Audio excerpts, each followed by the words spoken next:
কোটা সংস্কার আন্দোলন, কোটা তো আমি বাতিলই করে দিয়েছি।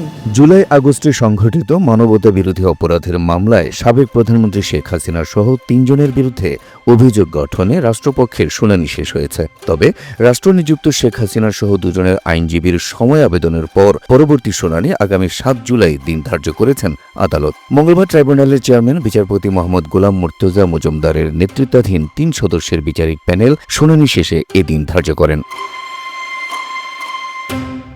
শুনানিতে রাষ্ট্রপক্ষের চিফ প্রসিকিউটর তাজুল ইসলাম শেখ হাসিনার বিরুদ্ধে 5টি অভিযোগ পড়ে শোনান। বেলা 11:45 শুরু হয়ে শুনানি চলে 12:45 পর্যন্ত।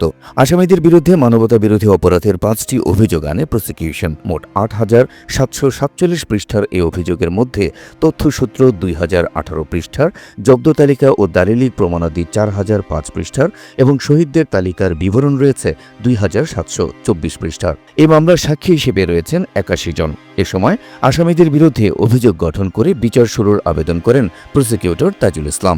এদিন আদালতের সময় চেয়ে আবেদন করেন সাবেক প্রধানমন্ত্রী শেখ হাসিনা ও সাবেক স্বরাষ্ট্রমন্ত্রী আসাদুজ্জামান খান কামালের পক্ষে রাষ্ট্রনিযুক্ত আইনজীবী মোহাম্মদ আমির হোসেন। তিনি আদালতের কাছে 15 দিন সময়ের আবেদন করেন।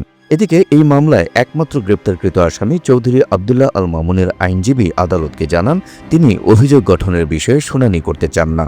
পরে আদালত শুনানির জন্য 7 জুলাই দিন ধার্য করেন। মামলার আসামি সাবেক প্রধানমন্ত্রী শেখ হাসিনা ও স্বরাষ্ট্রমন্ত্রী আসাদুজ্জামান খান কামাল এখনও পলাতক রয়েছেন। প্রসঙ্গত, গেল 12 মে চিফ প্রসিকিউটরের কাছে এই অভিযোগের তদন্ত প্রতিবেদন জমা দেন ট্রাইব্যুনালের তদন্ত সংস্থার কর্মকর্তারা। প্রতিবেদনটি যাচাই বাছাই শেষে আনুষ্ঠানিক অভিযোগ হিসেবে ট্রাইব্যুনালে জমা দেন চিফ প্রসিকিউটর মোহাম্মদ তাজুল ইসলাম।